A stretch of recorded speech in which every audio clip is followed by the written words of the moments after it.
Bismillahirrahmanirrahim. Assalamu alaikum warahmatullahi wabarakatuh. Welcome. This is the fourth class of our series on being Muslim, covering the obligations, the Farda Ain worship. We started 4 weeks ago discussing kind of the introduction, the overview of what the Islamic sciences are, and in particularly the Islamic science of fiqh, Islamic jurisprudence. The book that we're using for our class, Being Muslim, we're only covering approximately 50 to 60 pages in the book, and today we only have about 4 pages left, and that is on the topic of the fiqh of fasting, obligations of fasting, fiqh as-sawm. Previously we've covered, was it the tahara, the purification, right? And the salah last week, which was a long class, and I do apologize for having to end the live stream abruptly. We will, InshaAllah, try to continue this class after Ramadan. We will be taking a break, and InshaAllah we're going to be having a wonderful blessed month here in just a few hours or perhaps days here, InshaAllah, very soon. So this is, of course, like I said, Being Muslim, this is our English text that we're using. And then the Arabic text is the Ashmoya, and there's only 2 pages in this that we have today, so mashallah. Let's go ahead and jump in. So what is fasting? Well, you remember before we covered there are 2 aspects to a definition. The first of these is the linguistic definition. Does anyone remember what the second one was?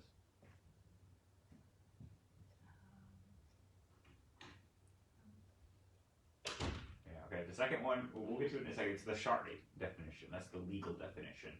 So the linguistic definition, Sawm or Siyam, is to abstain.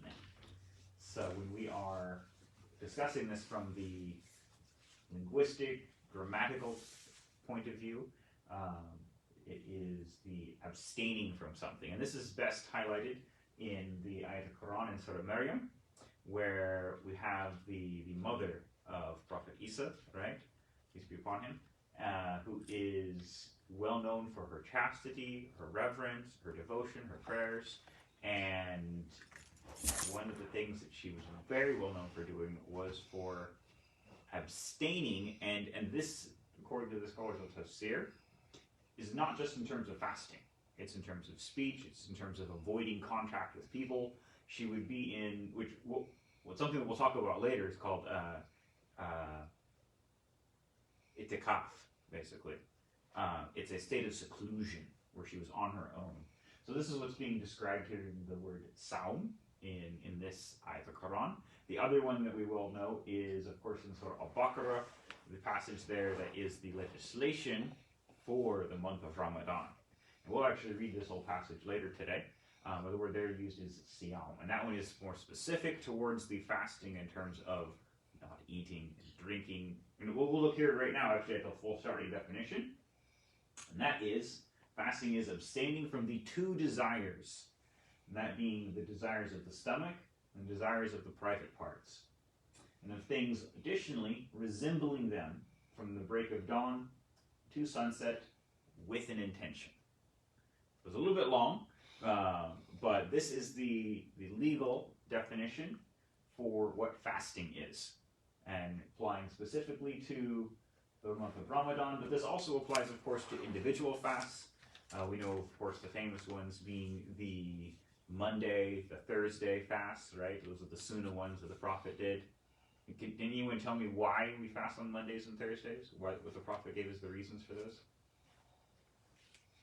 Because Monday is the Prophet's birthday. He was born on a Monday. That's correct, yeah. So the Prophet liked to fast on Mondays because he was born on a Monday. That's correct. So that was out of reverence to Allah and out of gratitude, right? Shukr, thanks for the blessing. And then we do it in remembrance, of course, of the Prophet, and then also in terms of remembrance of Allah's blessing through the Prophet to us. How about Thursday? Why do we fast on Thursdays? It's because this is the day when the work of the whole week goes up to Allah. Yeah, and there's even a specific time. It's after that also prayer. Yeah. Say that again. So on Thursdays, it's encouraged to fast because that is the day that our book for the week is presented to Allah. So the angels bring our book of our deeds. The books are forwarded. Yeah, on Thursdays. And so if we're fasting and making extra dua and repentance on Thursdays, then this will help us when our deeds are presented before Allah subhanahu wa ta'ala. So the Prophet recommended fasting on Thursdays, and this of course is also a good thing in terms of preparation for the Jummah, the following, right? Yes. Yeah, subhanAllah. So just going over this again, let's just break it down. Fasting is the abstaining. It is that, so fasting is something, it's not something that's it's doing, it's something that you're not doing. Very clear distinction here. And it is from the two desires, stomach, that's including eating and drinking, actually anything that goes down the throat. And then from the private parts, it's abstaining from all types of sexual activity, basically. And things resembling them as well. So this can include anything that is similar to eating. For example, smoking and chewing gum, because you will be having those things go down into your throat. And then in terms of the sexual activity, any type of foreplay basically is very much discouraged. That includes your wife. Yes, during the time of the fast, which is from the break of dawn, the time of the Subh, the Fajr prayer, until the sunset at Maghrib, which we just had come in. Alhamdulillah today. And then the important thing, last 3 words there at the end, with an intention. Intention for the fast, as we'll get into, is extremely important for this obligation. Okay? Wow. And just also to clarify, Ramadan is the Fard fast. There are no other Fard fasts in Islam. It's just Ramadan. Everything else is a sunnah, a recommended sunnah, or a nafila, something that you do on your own that's an encouraged. This one is a must. Yeah, this one is a must. Okay. Yeah, and then fasting in Ramadan begins, like I said, there at Subh al-Fajr time, and then lasts until Maghrib. So in the Quran, remember we talked about 4 weeks ago. Yeah, at our first class, our sources for all of the fiqh are the primary sources, this being the Quran and the Sunnah, which includes the Hadith, the lifestyle of the Prophet, things like that. So this is one of the sources for it, and we'll actually read the whole passage in a little bit, but I just wanted to highlight this one ayah. This is from Surah Al-Baqarah. The month of Quran, the month of Ramadan is that where the Quran was sent down as a guidance to mankind, as clear proofs of guidance, and as the criterion. Let him among you who is present fast during that month, and whoever is ill or on a journey. There's a number of other days. God desires ease for you. He does not desire hardship for you. It is so that you may complete the number and magnify God for having guided you, that haply you may give thanks. So from this, you can already see quite a lot of the things that we commonly think of when we are talking about Ramadan, the month of fasting, already here mentioned in this one ayah. And there's actually 5 ayah here that are talking. This is just one of them. So subhanAllah, all of the legislation that we're talking about in terms of the obligations are directly mentioned in the Quran itself. SubhanAllah. It's a very beautiful thing that Allah has just provided pure guidance for us in this. As it says in this ayah, it is a criterion, right? Alhamdulillah. So when is Ramadan? This is, of course, something that there is much discussion about. We, as people in the West, do not normally cycle with the Islamic calendar. Now, of course, as Muslims, we're familiar with this, but it's not the thing that we deal with normally every day, right? Like our clocks, we can look at that and compare that to the times of day with the prayer, like we were talking about last week, right? And figure that out pretty easily. But when we're talking about the months, it's slightly different. The Muslim calendar, the Hijri calendar, this is a lunar-based calendar. Whereas for the majority of the world, we follow what's called the solar calendar, right? Yeah. So there are differences here that just need to be pointed out because it's important in terms of knowing when the month of Ramadan comes in. And establishing a keen certainty of the time in regards to the entrance of the month is a condition of validity. And there's an important reason for that, which we'll get to in a moment. Okay? So, seeking the crescent moon of Ramadan on the 29th of the month of Sha'aban is the sunnah. And this is a very special thing. This comes from a hadith. The hadith is, if I remember it correctly here, it says, seek the new moon. No, I'm going to have to jump to the end here. I'm not remembering it word for word. We're actually doing this all this weekend, right? InshaAllah. Yeah. Here it is. Fast upon sighting it. Break the fast upon sighting it. And should it be obscured, complete 30 days of Sha'aban. Then this is an example here. This is actually a picture I took a few years back of a crescent moon. SubhanAllah.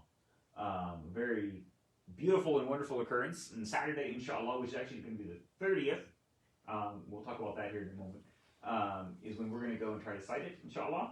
It's possible that we'll get sighted tomorrow evening, but we're going to go see it, InshaAllah, because it's going to be rainy tomorrow, unfortunately, here in Portland. I don't know if you can see it. Yeah, we won't be able to see it locally until Saturday. So, InshaAllah, it will be a great opportunity for us to go and witness the moon this Saturday. Alhamdulillah. So, seeking of the crescent moon, this occurs on the 29th. So, what's important here to think about is that we have to be regularly paying attention to when the moon comes in. This is something that should be in our regular consciousness. We shouldn't be just thinking about it, oh, when Ramadan's about to come in, oh, when's the month? Because we have to know when the start of the month prior to that actually happened. And then prior before that and that. So actually having someone, this is what's called a fard kifaya, right? We talked about that before, the communal obligation. Someone from the community that's actually regularly going out and sighting the moon. And if we don't have someone from the community, that's actually a sin upon the community. And we need to be outsourcing that and bringing a scholar in who can do these things for us. Fortunately, we actually have quite a few scholars on the West Coast, which is our kind of generic time zone, that are quite versed at this, that we can use as our resources, alhamdulillah. But the rule is, kind of in terms of having a witness, right? You need 2 upright men, and these should also be trained people who've done this, just not regular off the street people, brand new Muslims or anything like that. It should be someone who's well known among the community, as an example in the community, a good Muslim, and someone who generally has experience. They've gone out and done this before. Mm-hmm. Yeah. For the sighting, and then the crescent moon, if it is not sighted, which will happen, like for example, tomorrow night we're going to have a storm, so it's going to be basically impossible for us to sight it. Doesn't mean we shouldn't go out and look, but it'll be raining, so we probably won't see anything. So if it's not sighted, again, which likely is going to be the case tomorrow, then one does not fast the following day, which is the 30th of Sha'aban. It's called the Day of Doubt, and it's called that because you don't know whether the moon has come in or not. You didn't see it the day before, but on a lunar calendar, it can come in and you might miss it. So that 30th day of Sha'aban is always called the Day of Doubt because of that. And what you can do on that day is you can start seeking out neighboring communities, find out whether there was a sighting. And this can happen globally, that you'll see the moon on one side of the planet and you won't see it on the other side. So if you're able to confirm a global report of a moon sighting, then that means that you can then start Ramadan on the 30th. Astronomical calculation, if the weather then on the 30th remains poor, is also an accepted method by the scholars. And then, of course, last but not least is on the 30th, you got that last day of the month to go and try to sight it yourself. Which, again, for us, inshallah, Saturday we're going to be looking at clear weather in the skies, and we'll be taking a trip out to probably the gorge, I think. Saturday will be dry. Inshallah. Yeah, it's going to be really good weather. And it should be great conditions, too. So, alhamdulillah. You had a question. Sorry. Yeah, you answered it because I wanted to ask if it's raining here, then can we take the reading from another state that's not raining? Yeah. So, just break this down, and I don't actually have a picture, but I should have included it in the slides, but the scholars down at Zaytuna in Berkeley have a wonderful scholar. He's been doing moon sightings regularly. I believe he has ijaza, if I remember correct, from the Mufti in Fez, Morocco, who is well known, the community there, as being like the top moon sighting scholars in West Africa, subhanAllah. So yeah, Yusuf Ismail, excellent scholar. He's our closest probable expert in terms of this stuff. And he put out predictions based off of the astronomical calculations and weather sightings for the region for this week, for the moon. And like I was saying, Oregon here on Portland, we're not going to fall in the optimal zone for naked eye viewing this time. But California will, as well as the whole region all the way through western Texas. So, inshallah, we'll be getting reports from them, and perhaps they will see the moon for us bright tomorrow night. I have another question. You just said you see the moon with the naked eye. Okay, what about using a telescope? Yeah. There are some differences of opinion about whether telescope is permitted. It's one of those things that with technology, we have to make ijtihad, right? We have to start using our own reasoning, because these are things that didn't exist during the times of the Prophet. So there are some people who are in favor of the telescope, and some who are not. The majority opinion is that telescopes are, of course, permitted to be used, but that one does need to see it with the naked eye. Okay. So telescopes are generally actually used by most Muslim astronomers in terms of setting up and trying to find the moon. But then once you've found it, you want to actually try to see it still with your naked eye. But it can be a very nice guide. That's the majority opinion on that matter. The Ottomans actually are the ones that started using them for the practice when the eyeglasses and stuff were beginning to be fully developed in the Middle Ages. Thank you. Yeah. So regarding going out and sighting the moon, our own Sheikh Hamza Yusuf, again from Zaytuna there, he has written a very long article, which if anyone wants access, I can get it to them. It's called Caesarean Moon Births. It's from almost 20 years ago. Yeah, it's a whole article about the science of moon sighting. And this is just kind of from his conclusion, a really, really consent summary of the topic and how it affects kind of a lot of divisions that can happen. Let me just read this, and then there's a great paragraph from the Being Muslim book, our text, that I wanted to share as well. God has hidden from us the power to predict the actual appearance of the crescent moon on its first day. Even modern scientists admit to this. And then this, just in case you're familiar with astronomy, the moon actually is on an elliptical orbit. It's not a fully spherical orbit. Most orbits aren't. And so because of that elliptical nature to the moon's orbit, it's actually impossible, even with as advanced knowledge we have in science today, to precisely predict when the moon will be sighted. SubhanAllah. It's absolutely amazing. Yet we wish to fit God's plan into our plans instead of fitting our plan into God's plan. Convenience store Islam is the Islam of the day, where we can buy and pre-packaged Islam that fits into our busy schedules. Ramadan is God's month.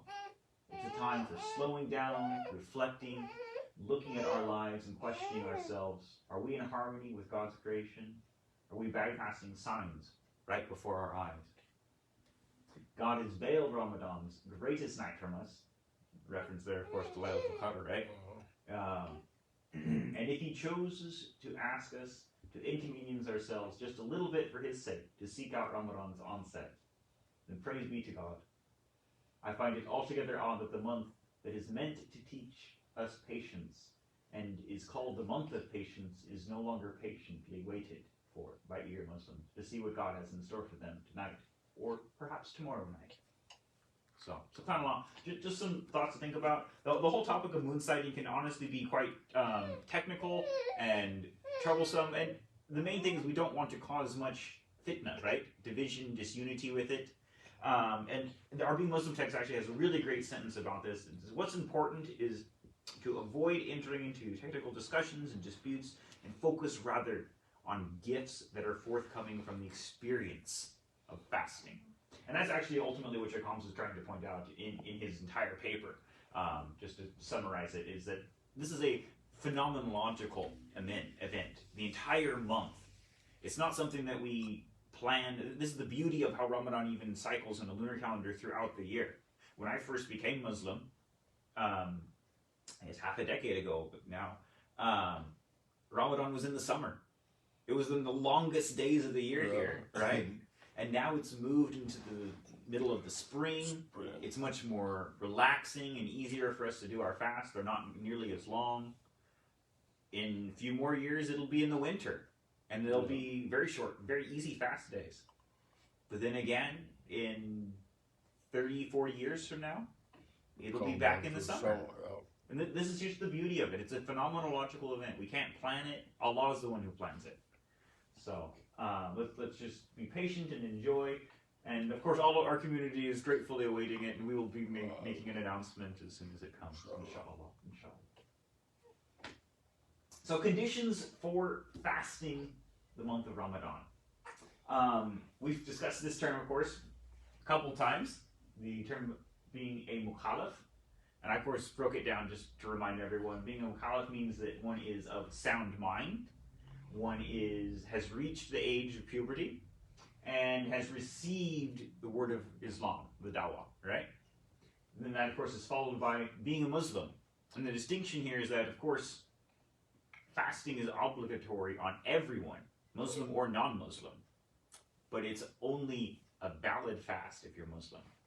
So, of course, there's the kind of social media trend culture that goes around, and there's a lot of people who try to go and let's feel what it's like to be like a Muslim.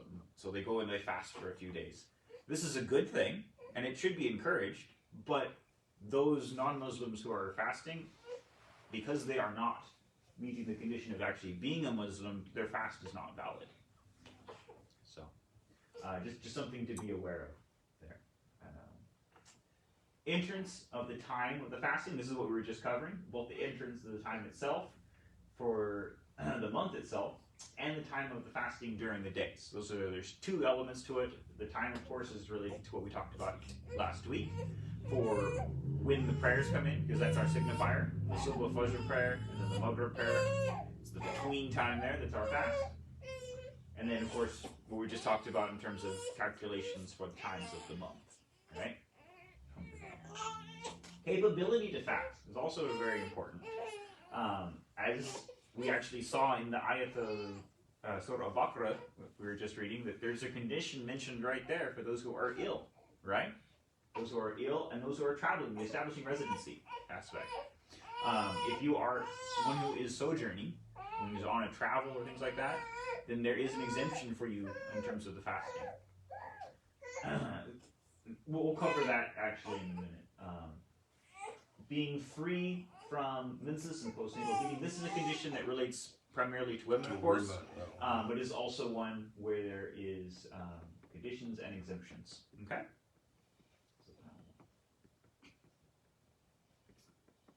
So capability to fast. I just want to break this down a little bit more.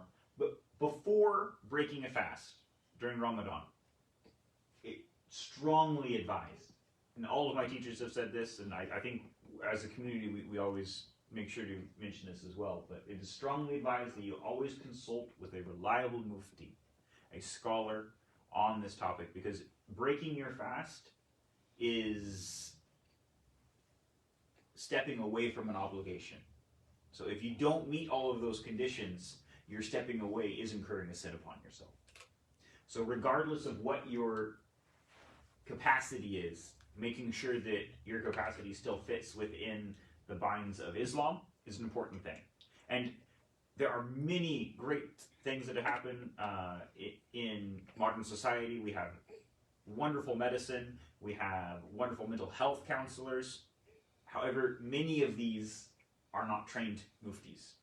They're not scholars. Right. So although they have very good health knowledge in terms of our mind and our body, the knowledge in terms of the health of the soul is very important in terms of this as well.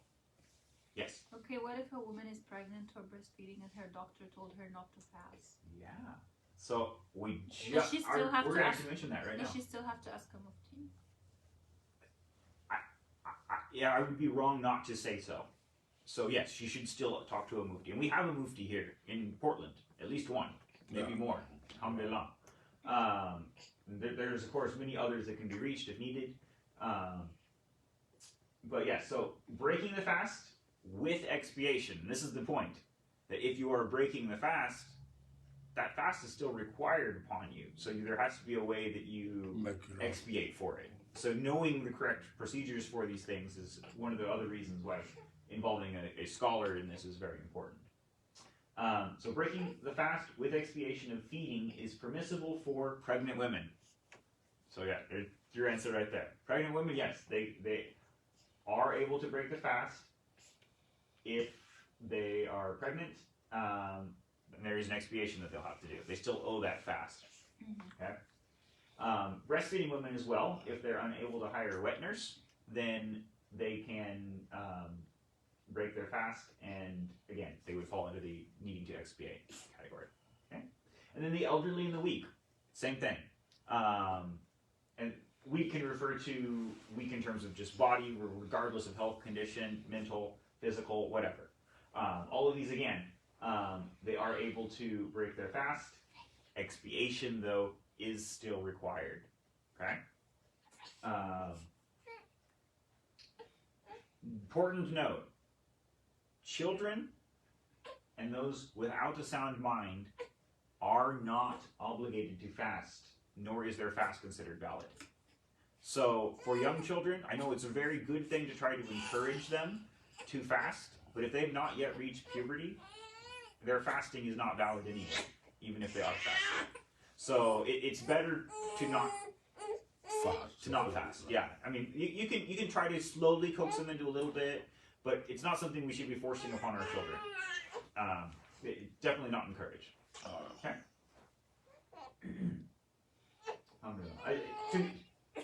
Let me just circle back to that. For children, the important thing is actually the Eid, especially if we're living here in the West. We have so many cultural and other religious holidays that are so popular in this society that making the distinction that we're Muslim and that we have our own special holidays, being the Eid that comes after the Ramadan, right? This is what we should be instilling upon our children. The season that, look, there's a lot going on in Ramadan, mom and dad, maybe older siblings and cousins and aunties and uncles and all that, right? They're the ones who are fasting, and something that they can look forward to when the children are older. But what the children can look forward to at any point is Eid. So significantly, I think that's the important thing to look at. Teaching the children the Quran, having them read Quran with you, perhaps. They can do that at a young age. They can listen to Quran at a young age, but they don't need to be fasting. It's not obligatory on them. So trying to instill upon them the other Muslim values and then encouraging them in terms of the Eid is definitely what I would recommend. So obligations of fasting. There's only 2 obligations. Alhamdulillah. It's actually quite easy. The most important is that intention. The niyyah. Right? We covered that word before. And so the intention must be made between Maghrib and Subh and Fajr. So that night before the fasting comes in, right? With certainty that Ramadan has entered. And that's the reason why the calculation of the time, the sighting of the moon is so important. It's because if you have not received that yaqeen, the certainty that the time has come in, you cannot establish your intention. one niyyah, one intention actually, alhamdulillah, will suffice for the entirety of the month. And that's a beautiful thing. You don't have to go like and redo your intention every time. You know, like when we go up for our prayers, our 5 daily prayers, every time we want to reestablish our intention that we're praying for this fard, right? Yeah. Ramadan itself is the fard, that entire month. So one niyyah at the very beginning is enough to suffice for the entire month. And this is the beauty of actually going out and sighting the moon, because as soon as you've then gone and see it, you can make that intention right there. It's like, alhamdulillah, the month has come in, we can establish our intention, we have the full yaqeen here. Alhamdulillah, let's start the fast. So that's a beautiful thing, and just an encouragement, of course, for the sighting of the moon. If one does have a disturbance, whether it's a natural disturbance that comes along, some for women, or if it is a disturbance where they actually break their fast, at that point you would want to reestablish your intention, the niyyah. Okay? So the other thing is restraining from that which breaks the fast. It's very simple. Alhamdulillah. This is, in terms of the legal distinctions, this is the opposite of what we've been looking at before. The wudu, right? The tahara, the purification, the salah, the prayer. These have all been things that we actively are doing. These are commands, obligations that Allah has upon us, things to do. Saum is the opposite. Fasting is the opposite. It's an obligation of what not to do instead. So in this respect, it actually is the balance between all of the obligations. Alhamdulillah. So expiation for fasting, when one does break it, there's 2 different types. The kafara, the major type of breaking the fast. This is the intentional. You intentionally broke your fast. And then there is the qada, the minor form. This is the unintentional breaking of the fast. For the major one, this requires the feeding of 60 poor people with a mud. It's 2 scoops with the full hands of food per person. And that is the expiation that is most recommended. The other ones, setting free of a bleeding slave, this isn't one that we even have the opportunity for anymore. Alhamdulillah, all of the slaves, for the most part in the world, have been free. Fasting 2 consecutive months is the other one, and this one will expiate, but it's less recommended. The feeding of the poor people is the one that is the recommended by all unanimous scholars on that one. And then the reason for that is because that's the one that's mentioned in the Quran. Right. Yeah, it's mentioned. I don't know if it was in the ayah that we just said. I forget, but it is mentioned in the full passage. And so we'll read that here in just a little bit. And then the qada, this is for making up if there's an unintentional thing, like perhaps you're brushing your teeth and I accidentally swallowed. The common one is you're making wudu, right? And you rinse your mouth and you accidentally swallow something. That's the very common one. And so because of that, the making up of the fast, it's just, you just make up that day. So that's quite simple, inshallah.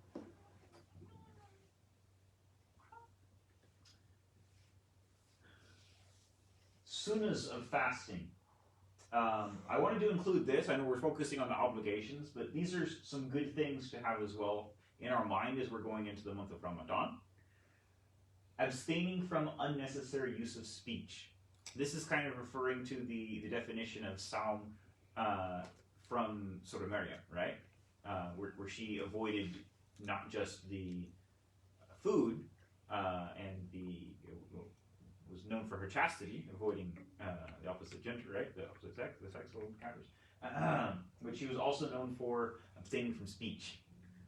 So this is an encouraged thing as well, abstaining from unnecessary speech, because of course excess of this can lead to things like backbiting, slander, anger perhaps, or just pure unnecessary things that we don't need. When speech, inshaAllah, one's tongue should be full of recitation of Quran during the month. Okay? Taqwa. Who knows this word? Yeah? Taqwa? God's consciousness? God consciousness, yes, that's right. Yeah. So this is important as well. We should be focused on being aware, conscious, the fear of God, right, should be upon us. This is actually from, again, Surah Al-Baqarah, right? Is that the purpose of Allah commanding the fasting in the month of Ramadan is so that we may attain taqwa. So working hard to have taqwa in oneself is a very much recommended thing during this time. The itikaf, this is the seclusion, and it's generally done in the masjid as the practice. This is also a recommended thing. I don't know if we'll be hosting itikaf here, but we'll probably make an announcement if that's the case. Again, this is a recommended thing, and if one doesn't have the ability to do it at a masjid, I know with COVID, these have been things we haven't been able to do, even the iftars of the masjid for years, now a couple years. So, inshallah, we may have the opportunity for this, but it can be done in one's home as well. So one can seclude themselves inside a room in their home, or a closet space, or whatever works. And this is a good thing too. Particularly, it's recommended during the last 10 nights, as one, of course, wants to increase their ibadah. I actually have this at the very end here. Increasing one's ibadah, their worship, in all respects, during the last 10 days of Ramadan, that last third of the month. This is similar to what we're talking about with the prayer, that how in the night, the last third of the night, right, is the time that is most recommended for doing good in terms of acceptance of prayers and things like that. Same goes for the last 10 days, the last third of the month of Ramadan. That time is, it's one of the beautiful things actually. There are more angels that come down during those last 10 nights than in the other nights. And of course the scholars say that although we do not know the night of Laylatul Qadr, it is most likely in those last 10 nights. So in trying to seek for Laylatul Qadr, we want to of course increase our ibadah during this time, inshallah. May Allah grant us a blessed Ramadan, may we inshallah find Laylatul Qadr. And then just included here in this walk, this is a sunnah, of course, that we covered in terms of the salah, right? That one can use in this walk for that. It's an encouraged thing. And this is still considered permissible to use during Ramadan. So even though you want to try to avoid things that are in your mouth because you might swallow, this walk is permissible. Okay? But you can swallow the saliva of that. You want to avoid swallowing saliva. Yeah, it's recommended to spit it out instead of swallowing. Yeah, because swallowing could be considered breaking the fast. Yeah. And then one other thing just to point out, the Zakat al-Fitr, we're not covering Zakat in general because that is something that isn't obligatory. It's not a fard ayn upon all Muslims. Zakat al-Fitr actually is obligatory on all Muslims. And this is another thing that's important in terms of the month of Ramadan. And this is done, of course, as we know, before the end of the Eid Salah. And we will, of course, announce what the amount is this year. It's a minimal amount, it's like $10, $15. So it's very easy for each member of the family, including unborn children.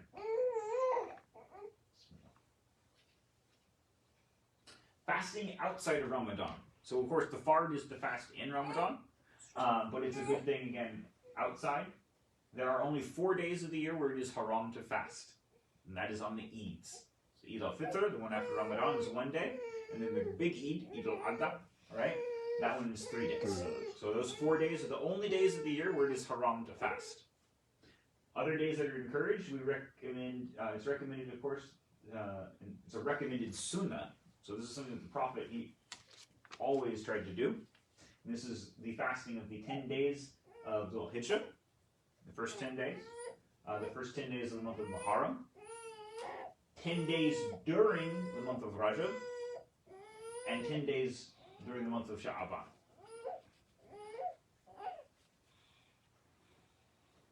Fasting of the white days.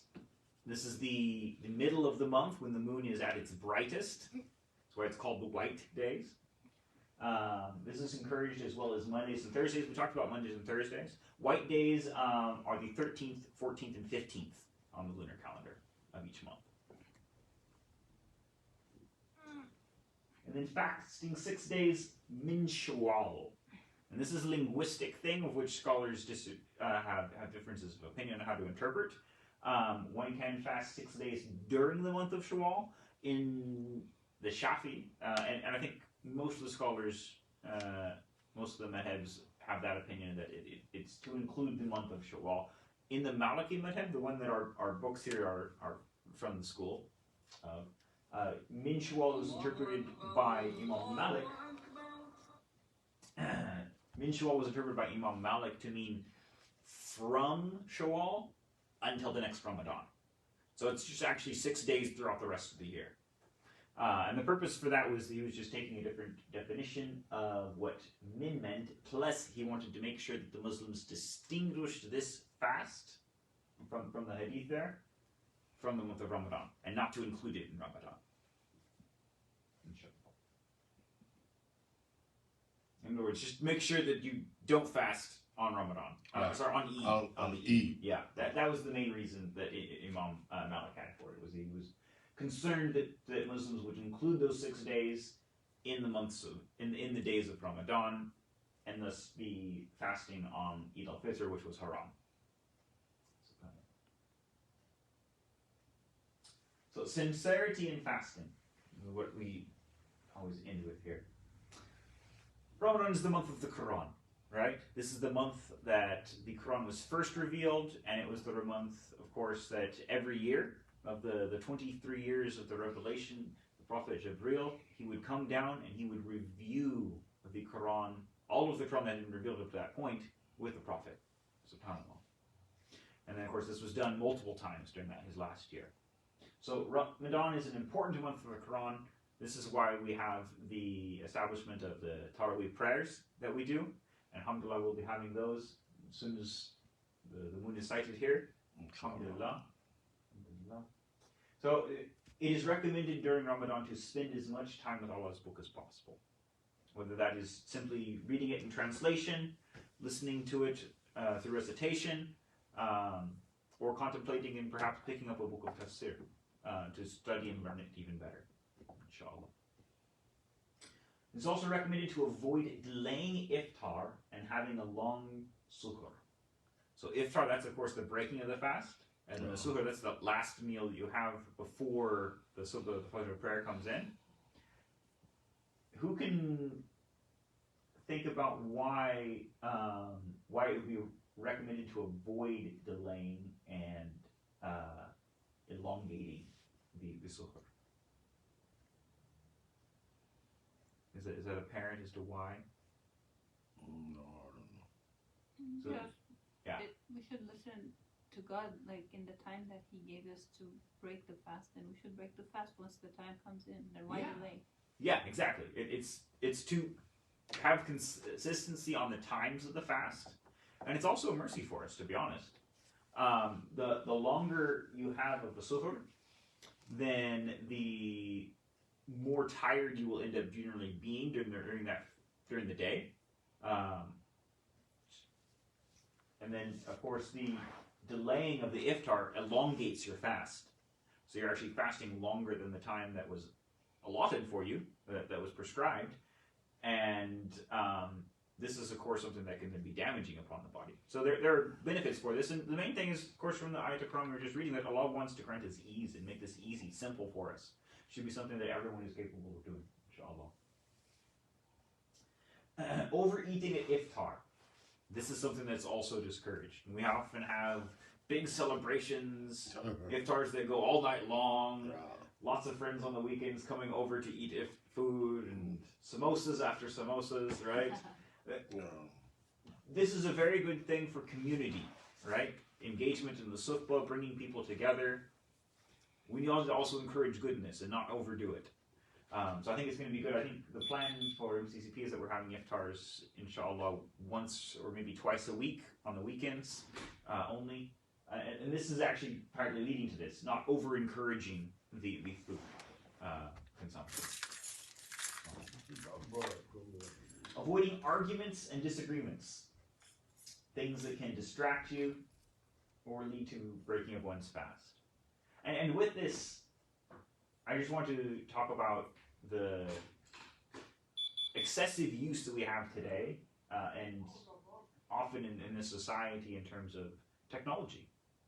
Our phones, computers, these are things that even watches and glasses and things like that we have nowadays. These are things that distract us very often from being connected to the natural world, right? How often is it that we go outside and look at the stars at night, right? Alhamdulillah, I was able to take a little vacation this past weekend with my wife to go out to the eastern side of the state. It's absolutely gorgeous at night for viewing of the stars. And we had a cloudy night, and yet the stars just sprinkled everywhere throughout the sky. SubhanAllah. But this is not something that we normally do. Like here, I'm one who enjoys the outdoors, and personally, I had to go take a vacation to actually go get to do that sort of thing. So this is the encouragement that I would have, is just try your best to minimize your engagement online. Take a step back. Try to take some time to go for a walk, maybe, at least, outside for a little bit. Time for that is great between Asr and Maghrib. Excellent time to go take a walk. If you're able to, try to make use of the airplane mode on your phone so it doesn't wake you up in the night and distract you from the precious hours that you might want to get some sleep or a nap during the day so that you can be strengthened for your fasting, inshallah. Okay? And then lastly, of course, is community. We want to be involved in community. So inshallah, if you're wanting to come, please just let me know. We'll be meeting here at MCCP for the moon sighting little field trip after Asr Salah on Saturday, inshallah. That's whether or not the moon's come in or not. Well, if the moon came in Friday night, we'll still go out because we'll want to see it and it'll be fun, inshallah. A little good trip. We'll inshallah be back, of course, for Saturday. Inshallah. Inshallah. So, to conclude today, I know the Isha is about to come in. I want to read the full passage from Surah Al-Baqarah. All right. This is Surah Al-Baqarah, chapter 2, of course, of the Quran. Surah Baqarah. Yeah, starting in ayah 182, I believe.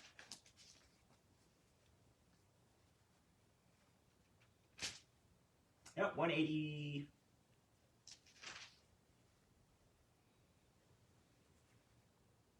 Yeah, 183. Bismillah ar-Rahman ar-Rahim. O you who believe, fasting is prescribed for you as it was prescribed for those before you, that haply you may be reverent. For days numbered. But if any one of you be ill or on a journey, it is a number of other days. And for those who can bear it, the ransom of feeding an indigent person. Whosoever volunteers good, that is better for him, and to fast is better for you, if you but knew. The month of Ramadan is that wherein the Quran was sent down as guidance to mankind, as clear proofs of guidance, as a criterion. Let him among you who is present fast during that month. Whosoever is ill or on a journey, it is a number of other days. God desires ease for you. He does not desire hardship for you. It is so that you may complete the number and magnify God for having guided you, that haply you may give thanks. When my servants ask thee about me, truly I am near. I answer the call of the caller when he calls me. So let them respond to me and believe in me, that they may be led aright. You are permitted on the nights of the fast to go unto your wives. They are a garment for you, and you are a garment for them. God knew that you were betraying yourselves, so he relented unto you and pardoned you. So now lie with them, and seek what God has prescribed for you, and eat and drink until the white thread and the black thread of the dawn become clear. Then complete the fast until nightfall, and do not lie with them while you are in retreat in the mosque. Those are the limits set by God, so approach them not. Thus does God make clear his signs to mankind, that haply they may be reverent. So, May we be blessed with the sighting of the crescent of Ramadan. Amen. May we be witnesses to this month of Ramadan. Amen. May we seek the favors of our Lord Allah subhanahu wa ta'ala during this month of Ramadan. Amen. May He reward us for all of our fasting, all of our worship, all of our prayers, salah, InshaAllah. May we seek His bounty during the last 10 days. May we seek His bounty and may we be blessed to witness Laylatul Qadr, InshaAllah. And may we be blessed to witness the end of this month, the beginning of the Eid, InshaAllah. InshaAllah. May Allah bless our families and may He protect us all. I want to thank all of you for having participated, whether it's through the live stream, whether it's here in person, in this little 4-part series. InshaAllah, I would love it if there's interest that we can then continue this after Ramadan. Yes. If there is interest, and we can continue with other sections of the book, being Muslim, starting at the beginning actually, instead of here more in the middle, with the section on foundations of belief, a little bit on Aqidah. Which would be good, inshallah. So we'll look forward to that, and we'll make an announcement after Ramadan, after the Eid for certain, when the dates will be. So I know there is some interest in moving it to Saturdays instead of Thursdays. Yes. So, inshallah. Does that look everyone? And I think we have the Isha coming in. Yes. Inshallah. Jazakallah, that's a good class. Alhamdulillah. Alhamdulillah. Alhamdulillah. Assalamu alaikum. Walaikum assalam. Good job, Tim. Good job. May Allah continue to bless you with more knowledge to share.